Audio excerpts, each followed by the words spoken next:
Hello বন্ধুরা, good morning from Jharkhand Bankibera dam. তো আমি এই মুহূর্তে দাঁড়িয়ে রয়েছি আমাদের ঝাড়খণ্ডের বাঙ্কিবেড়া ড্যামে। ড্যামের ঠিক ভিউটা ঠিক এই রকমটা দেখছো তোমরা। তো ড্যামের ভিউটা খুবই সুন্দর। আর এই জায়গাটা আমি আজকে ঘুরতে এসেছি ভাই। তো আমি একাই এসেছি, কোনো বন্ধু বান্ধব নয়, আমি একাই এসেছি আমার বাইকে। আমার মন হলো যে মানে অ্যাকচুয়ালি ঘরে বসে বসে বিরক্ত ফিল করছিলাম, তো ভাবলাম যে একটু ঘুরে আসি এই জায়গা থেকে। আর এই জায়গা আমি এর আগেও এসেছি, তোমরা হয়তো দেখেছো। তো তখন হয়তো বাইক চালানোর ভিডিও সব কিছু ছিল, কিন্তু এখন নাই। এখন আমি সিঙ্গেল চলে এসেছি এবং এখানে বসেছিলাম, অনেকক্ষণ বসেছিলাম। তো ভাবলাম যে একটু ভিডিও করি, তোমাদের সঙ্গে একটু শেয়ার করি জিনিসটা, আমি যেখানে এসেছি তা। তো সেটাই তোমাদের সঙ্গে শেয়ার করছি ভাই। আর ভিউটা ঠিক আমার পিছনে যে ভিউটা দেখছো তোমরা, কেমন বলো, জাস্ট কমেন্ট করে জানাও যে কেমন লাগছে। আর আরেকটা কথা, জায়গাটা খুবই সুন্দর। আমাদের রামপুর থেকে বেশি নয়, জোর হয়তো তোমার 50 থেকে 60 কিলোমিটার হবে, তার বেশি কিন্তু নয়। ঠিক আছে।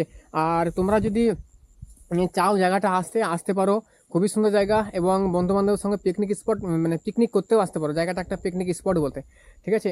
আর এই জায়গার চারিদিকে তোমরা শুধু পাহাড় দেখতে পাবে, আর মিডিলে এই ড্যামটার নাম বাঙ্কিবেড়া ড্যাম। গুগলে সার্চ করলে তোমরা পেয়ে যাবে। ঠিক আছে, বেশি দূর নয় বলছি তোমাদেরকে বারবার, কারণ কারণ জায়গাটা খুবই সুন্দর ভাই। আমি দেখে মুগ্ধ হয়ে গেছি, আমি ভীষণ সুন্দর লেগেছে জায়গাটা আমাকে। তো সেই জন্য তোমাদেরকে বারবার রিকমেন্ড করছি জায়গাটা আসতে পারো। আর ভিউটা দেখো, শুধু এই পাহাড়টা দেখছো, কতটা উঁচু পাহাড়, তারপরে এই ভিউটা দেখো তোমরা, জাস্ট অসাম।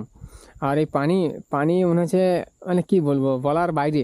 মানে আমি যতটা এক্সপ্লেন করছি তার থেকে অনেকটা কম, মানে এক্সপ্লেন করতেই পারছি না ভাই। আর এদিকে পাথরগুলো দেখছো, কত মোটা মোটা পাথর রয়েছে এখানটায়। আর এই পাথরগুলো মারাত্মকভাবে দাঁড়িয়ে আছে এখানটায়।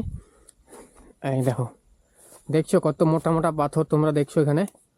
আর এদিকটাও পাহাড় রয়েছে। আর এখন হয়তো অতটা পানি ভরে নাই, দেখতে পাচ্ছ তোমরা, অনেকটা পানি কমে গেছে। আর এখানে অনেকে স্নান করছে ওই দূরে, তোমরা হয়তো দেখতে পাচ্ছ নাকি জানি না, ক্যামেরায় ক্যাপচার করছে নাকি বলতে পারলাম না।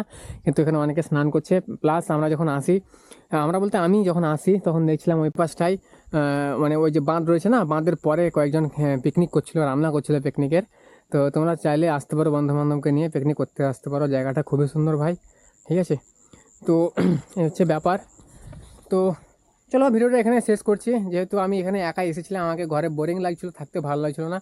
তো সেই কারণে আমি আজকে এখানে এসেছিলাম, এবং আমি এসে আমার মনটা সত্যিই ফ্রেশ হয়ে গেছে, তাই তোমাদের সঙ্গে একটু শেয়ার করলাম।